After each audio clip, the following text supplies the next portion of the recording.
The morning sun rose over New Haven Colony like it had for the past 30 years. Jake Morrison stood on the observation deck of the security station, watching children run to school through the dusty streets below. His coffee was still warm in his hands when the first alien ship appeared in the sky. It was massive, dark, and shaped like a giant insect. Jake had never seen anything like it before. More ships followed, blocking out the sun as they took positions around the colony. The communication system crackled to life with urgent voices from the defense team. "Sir, we have unknown vessels in orbit," reported Sergeant Bill Hayes from the control room. "They're not responding to our hail." Jake set down his coffee and ran to the communications panel. He tried every frequency he knew, speaking in the common galactic trade language. "Unknown vessels, this is New Haven Colony. Please identify yourselves and state your intentions." The response came in a voice that sounded like grinding metal. "Primitive humans. We are the Zephyrian Empire. Your colony sits on resources we require. You have one of your time units to evacuate. Resistance will be met with termination." Jake felt his blood run cold. He immediately activated the colony-wide emergency system. Alarms began to sound throughout New Haven. People stopped what they were doing and looked up at the alien ships with growing fear. Governor Pete Hamilton arrived at the security station within minutes. He was a big man with gray hair who had led the colony for 15 years. Everyone trusted him to make the right decisions. "What do we know about these Zephyrians?" Hamilton asked, looking at the tactical display. "Nothing good," Jake replied. "According to our database, they're an aggressive insect-like species. They've been expanding their territory for the past 50 years. Usually they avoid human space, because of our treaties with the Federation." Hamilton opened a communication channel to the lead Zephyrian ship. "This is Governor Hamilton of New Haven Colony. We have legal mining rights to this planet, granted by the Galactic Trade Federation. We've been here for 3 decades. Our families have made this place their home," the alien voice responded without emotion. "Human law means nothing to superior beings. Your Federation cannot protect you here. Evacuate or be removed." "We can't evacuate 3,000 people in 1 hour," Hamilton protested. "We need time to organize transport ships. Most of our people were born here. This is their home." "Your time grows short, human. Choose quickly." Jake looked at his defense screens. New Haven had been built as a peaceful mining colony, not a military base. They had one small security station, a handful of patrol vehicles, and maybe 50 people with any combat training. The Zephyrian fleet could destroy them in minutes.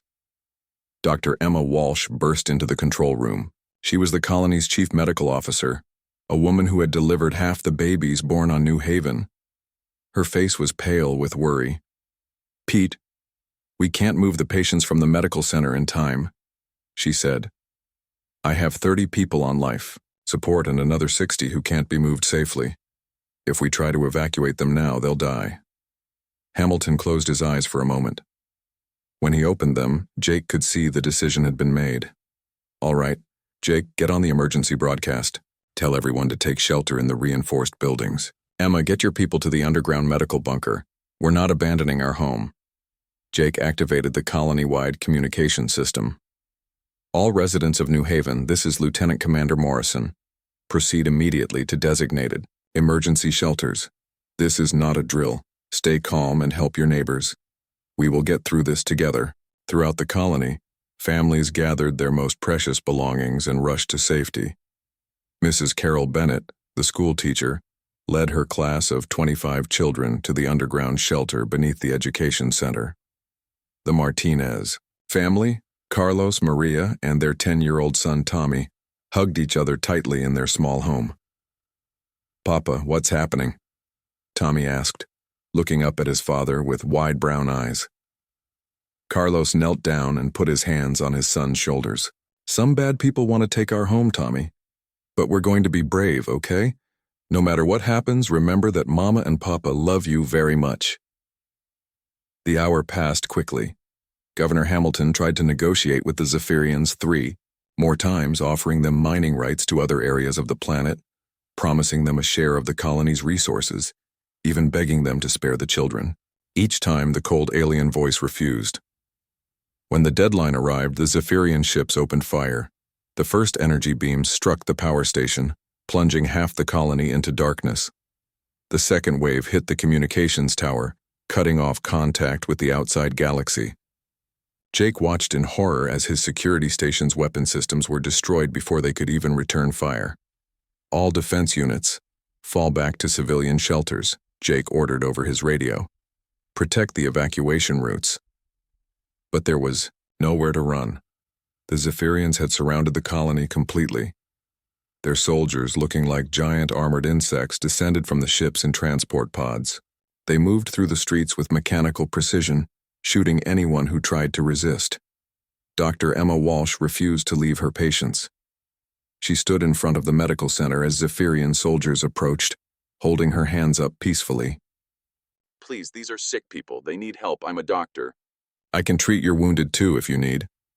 The lead soldier raised his weapon and fired. Emma fell to the ground, her medical coat stained with blood. The soldiers then entered the medical center and began destroying the equipment. Mrs. Bennett tried to shield her students as the ceiling of their shelter collapsed.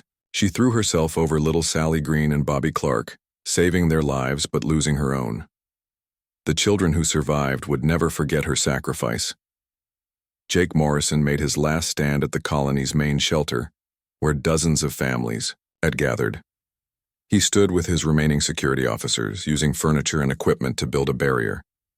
They held off the Zephyrian soldiers for almost 20 minutes before being overwhelmed. The Martinez family stayed together until the hour. And when Zephyrian soldiers broke into their home, Carlos and Maria put themselves between the aliens and their son. Tommy watched from inside a small storage closet as his parents were killed. Before Carlos died, he pressed something into Tommy's hand, a small emergency beacon. "Hide, Tommy," Carlos whispered with his final breath. "Stay hidden until help comes." The attack lasted 3 hours. When it was over, New Haven Colony was nothing but burning buildings and scattered bodies. The Zephyrians loaded their ships with mining equipment and prepared to leave. They had taken what they wanted from the planet. In the ruins of the Martinez home, Tommy sat alone in the darkness of the storage closet. He was hungry, scared, and hurt. His parents were gone. His friends were gone. Everything he had ever known was destroyed. That's when Tommy began to cry. He was just a 10-year-old boy who had lost everything.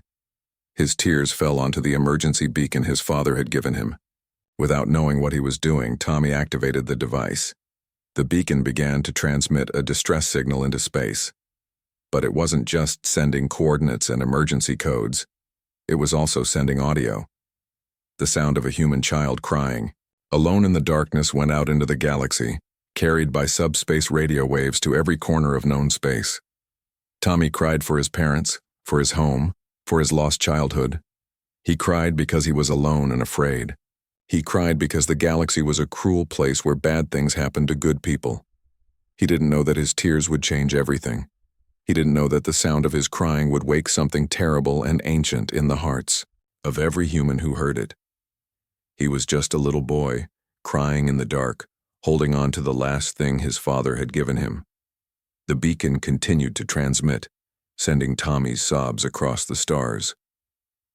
Captain Roy Patterson was drinking his morning coffee on the bridge of the USS Liberty when his communications officer suddenly went silent.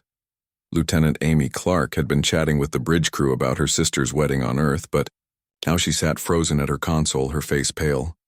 "Lieutenant Clark, what's wrong?" Captain Patterson asked, setting down his coffee mug. Amy slowly turned in her chair. Her eyes were filled with tears. "Sir, I'm receiving an emergency beacon transmission from the New Haven sector. But it's not just a distress signal. There's audio attached."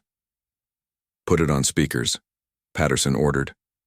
The bridge fell completely silent as Tommy's heartbroken sobs filled the air.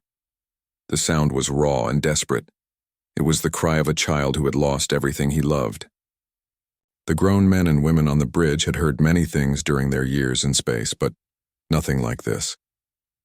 Chief Petty Officer Frank Rodriguez, who had 3 children back on Luna Colony, slammed his fist on his console.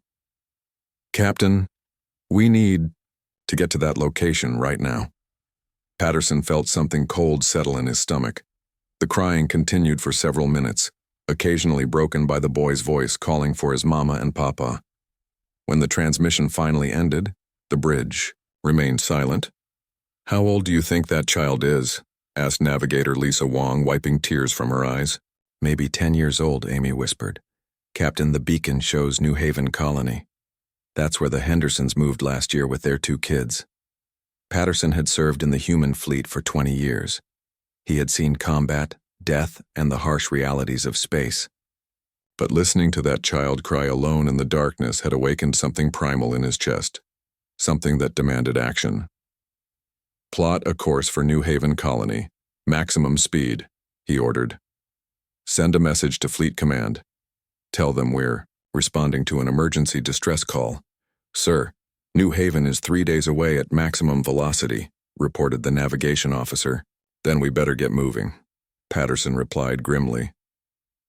Word of the transmission spread quickly through the Liberty's crew. In the mess hall, engineers and maintenance workers listened to the recording in stunned silence.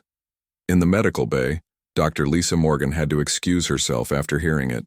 Even the toughest Marines aboard the ship were affected. Sergeant Mike Kelly, a veteran of the border conflicts with pirate raiders, found himself calling his daughter on Earth just to hear her voice. "Hey, Princess, just wanted to tell you Daddy loves you," he said over the subspace communicator. "Daddy, you sound sad. Are you okay?" his 8-year-old daughter asked. "I'm fine, sweetheart.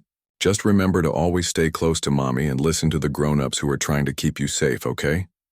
The USS Liberty wasn't the only ship that received the transmission.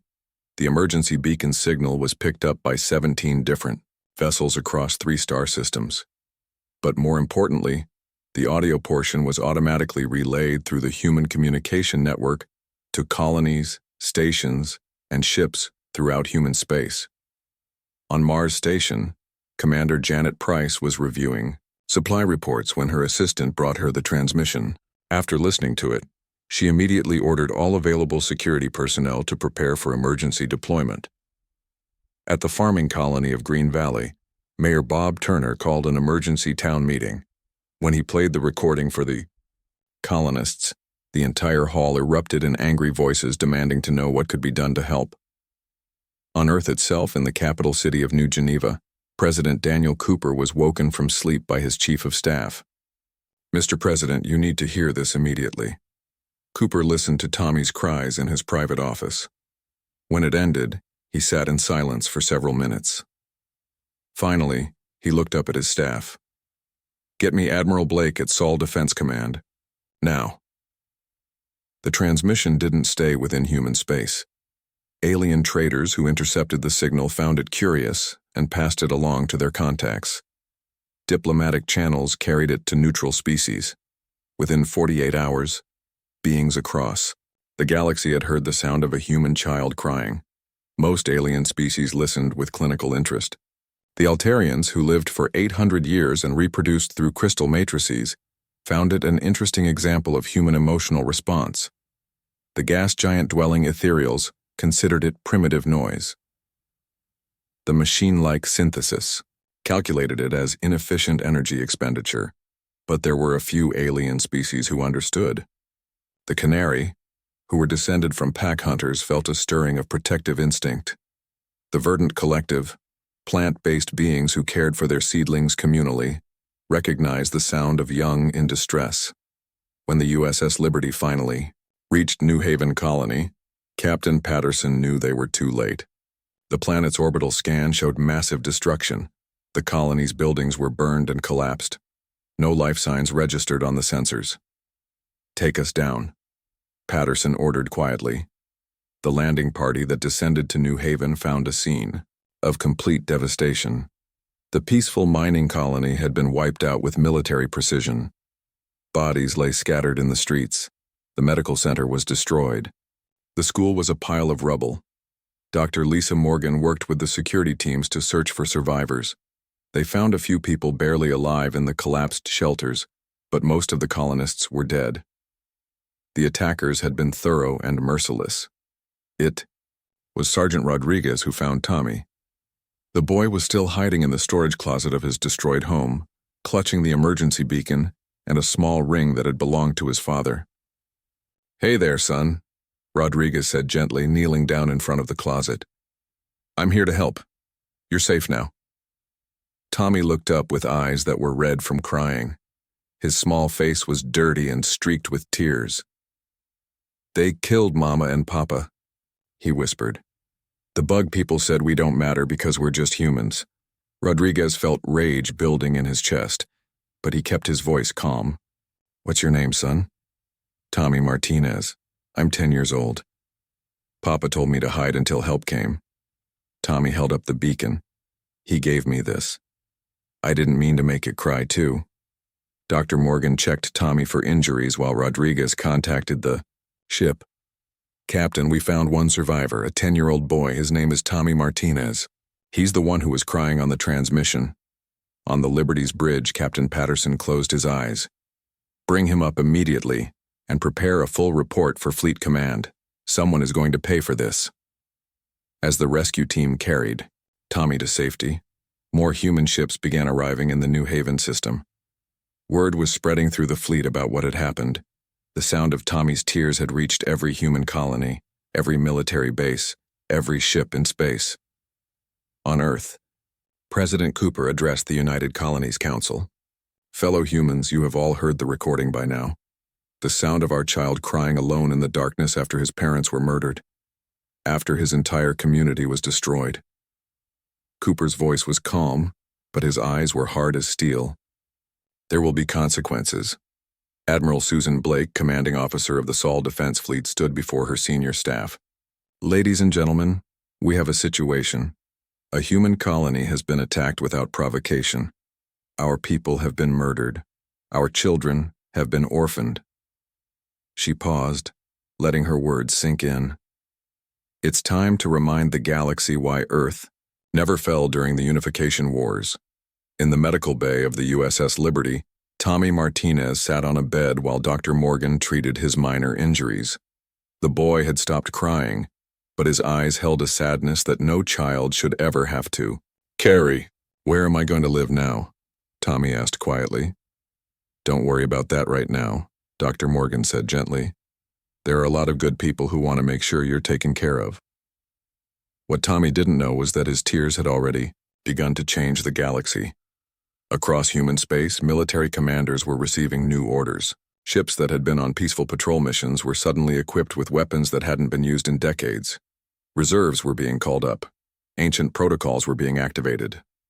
The sound of one human child crying had awakened something that the galaxy had forgotten.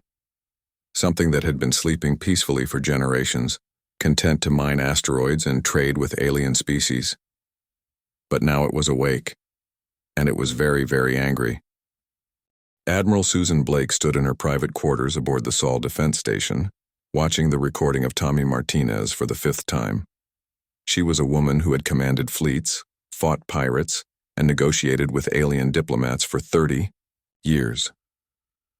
She had seen the worst that space could offer, but every time she heard that little boy cry for his dead parents, something twisted in her chest. There was a knock at her door. "Come in," she called. Captain Rick Stone entered, his face grim. He commanded the battlecruiser Defiant, one of the most powerful ships in the human fleet. "Admiral, the fleet is ready. Every ship in the Sol system is requesting permission to deploy." Blake turned from the window. "How many ships, Rick?" 437 vessels, ma'am. And that's just from Earth. The outer colonies are sending everything they have. Mars Defense Force is launching 60 ships. The miners from the asteroid belt are arming their cargo haulers. Even the luxury cruise ships are volunteering to carry troops. Blake nodded slowly. "What about the civilian response?" "Ma'am, recruitment offices on every human world are being flooded with volunteers. Colonel Mary Johnson reports that her Marine Corps has received over 50,000 applications in the past 2 days. People are leaving their jobs, their families, their entire lives just to serve." Blake had expected this. Humans were predictable in some ways. They would tolerate many things, but they would not tolerate harm to their children. Any word from the Galactic Federation? Yes, ma'am. Ambassador Veltar of the Altarians requests an immediate meeting. He says the Federation is prepared to file a formal complaint with the Zephyrian Empire. Blake almost laughed. A formal complaint. How nice of them.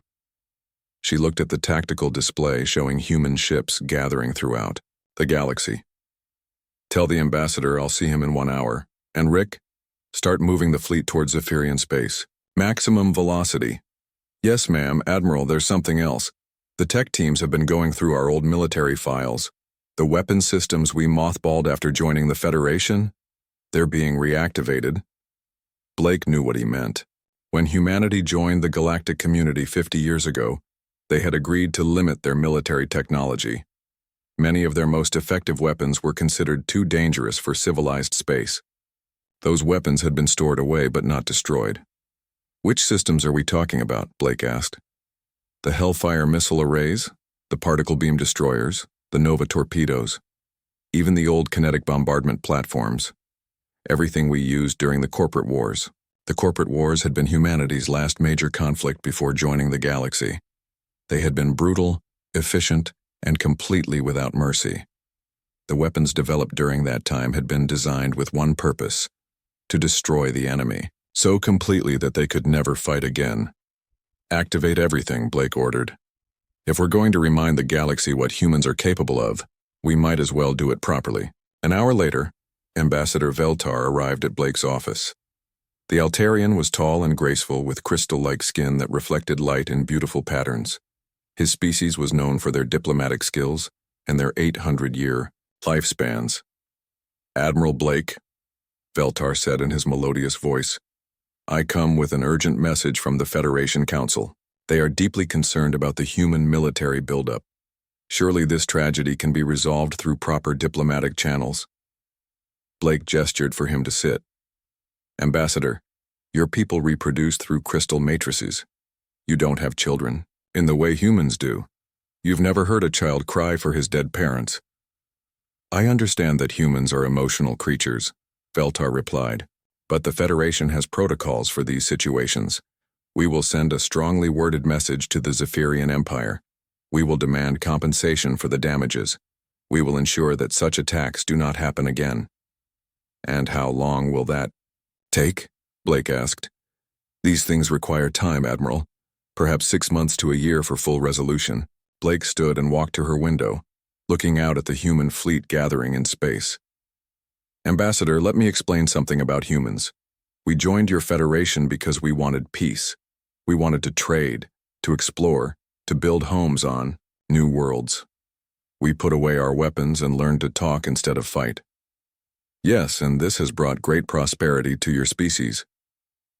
Blake turned back to face him. But we never forgot how to fight. We just chose not to. There's a difference. She activated a holographic display showing human military history. Before we joined the Federation, we spent 3,000 years fighting each other on Earth. We developed weapons that could crack planets. We created strategies that could destroy entire civilizations. The display showed images from the corporate wars, massive battleships trading fire in the void, planets burning under orbital bombardment, entire star systems turned into graveyards. We put all of that away because we thought we had found something better, Blake continued. We thought we could trust the galaxy to protect the innocent. We thought civilization meant that children could sleep safely in their beds. Veltar's crystalline features showed concern. Admiral, surely you don't mean to restart the old ways. The galaxy has enjoyed peace for centuries. The galaxy has enjoyed peace because we chose to be peaceful, Blake corrected. But someone just made a human child cry alone in the dark. Someone just proved that the Federation can't protect our people. She leaned forward. So we're going to protect them ourselves. Admiral, I must warn you that the Federation cannot support aggressive military action. If humans attack the Zephyrian Empire without proper authorization, there will be consequences. Blake smiled, but it wasn't a pleasant expression. Ambassador, with respect, we don't need your authorization. We never gave up our right to defend ourselves. We just agreed to be nice about it. The nice part is over. Veltar left the meeting deeply troubled. He immediately sent a message to the Federation Council, warning them that humanity was preparing for war. But the Council, made up of species who had never known the fury of a parent protecting their young, failed to understand the danger. Meanwhile, human fleets continued to gather. Captain Stone's battlecruiser Defiant led a formation of heavy cruisers toward the outer rim. Colonel Johnson's marine transports followed close behind, packed with soldiers who had volunteered for the most dangerous assignments. On the mining world of New Pittsburgh, Captain Jenny Walsh loaded her cargo ship with volunteers. Her vessel, the Iron Lady, had been designed to haul ore through asteroid fields. Now it carried 300 former miners who had traded their drilling equipment for military rifles. Even the luxury cruise ship Golden Dream had been converted into a troop transport. Captain Paul Clark, who usually carried wealthy tourists to exotic worlds, now found his passenger decks filled with volunteers heading to war. At the Zephyrian border, long-range sensors detected the approaching human fleet. The insectoid aliens had expected some kind of response to their attack on New Haven, but nothing like this. Intelligence reports showed that humans were mobilizing their entire military. Hive Lord Zektar, the Zephyrian commander who had ordered the attack on New Haven, received the reports with dismissive clicks of his mandibles. The humans are emotional creatures. They will make noise and then return to their peaceful ways. Increase border patrols but do not change our expansion plans. But Zektar had made a critical error. He judged humans by their peaceful behavior over the past 50 years. He failed to understand that their peace had been a choice, not a weakness. He didn't realize that by making Tommy Martinez cry, he had awakened something that had been sleeping in the human soul. As the human fleet approached Zephyrian space, Admiral Blake stood on the bridge of her flagship, the Dreadnought Retribution. The ship was a massive vessel, bristling with weapons that hadn't been used in half a century. Around her, the largest human fleet ever assembled moved through space with deadly purpose. "Admiral, we're receiving a transmission from the Zephyrian Empire," reported her communications officer. "They're demanding to know our intentions." Blake took the microphone. "This is Admiral Susan Blake of the Terran Defense Force. You killed our people. You destroyed our colony. You made our children cry." Her voice was calm, but her words carried the weight of 3,000 years of human warfare. "We're coming to collect the debt." The transmission ended and the human fleet continued its advance. Behind them, more ships were launching from every human world.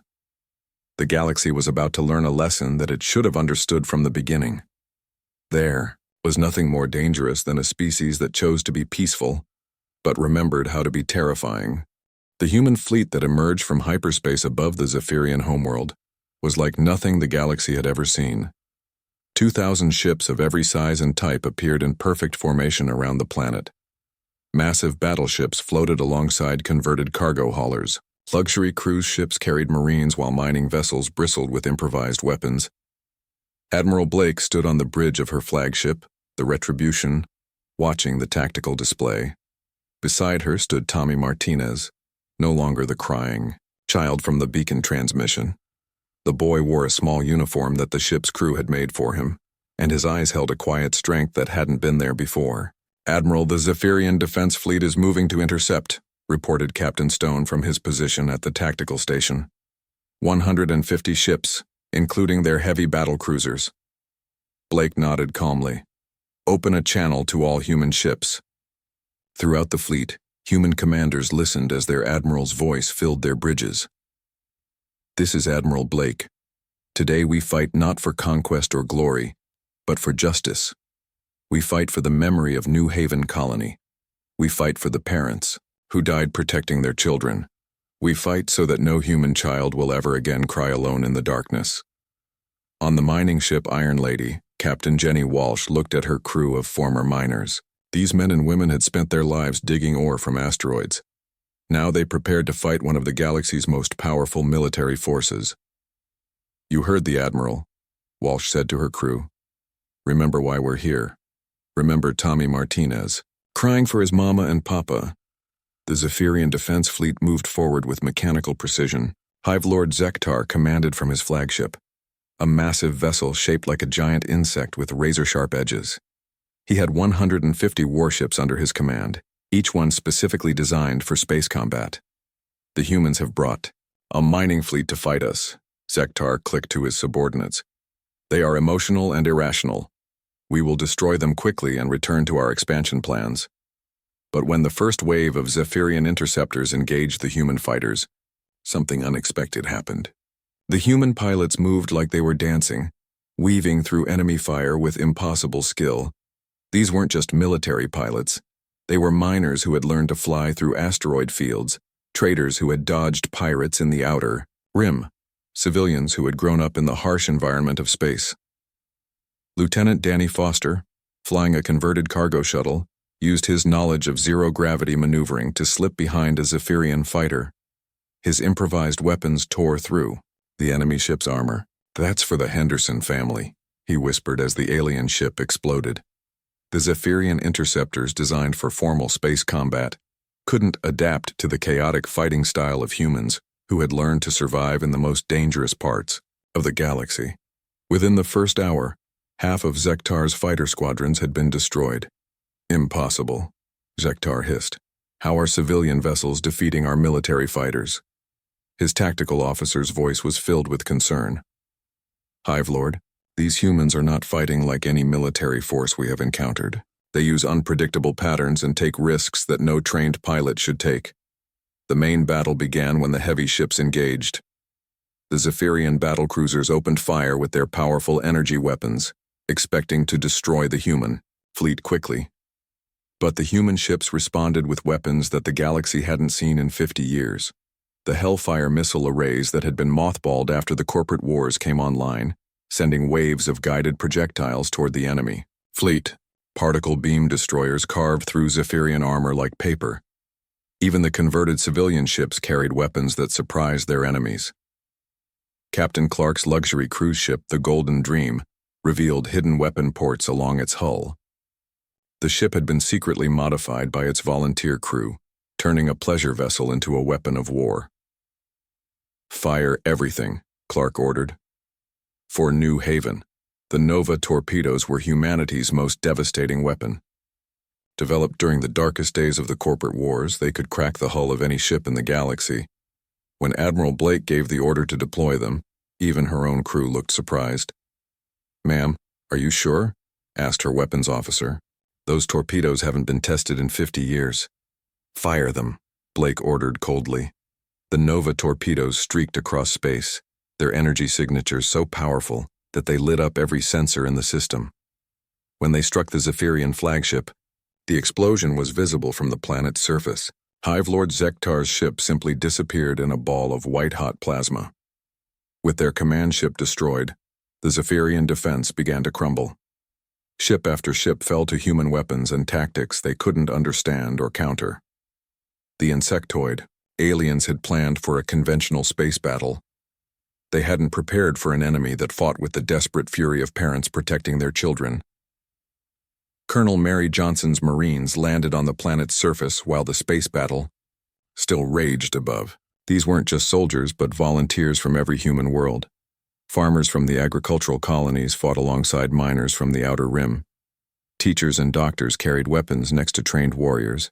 The Zephyrian ground forces found themselves facing an enemy unlike anything in their military manuals. The humans didn't follow standard tactics. They fought like every battle was personal, because for them it was. When the Zephyrian capital city fell, Admiral Blake herself came down to the planet's surface. She walked through the halls of the alien government building, her footsteps echoing in the silence.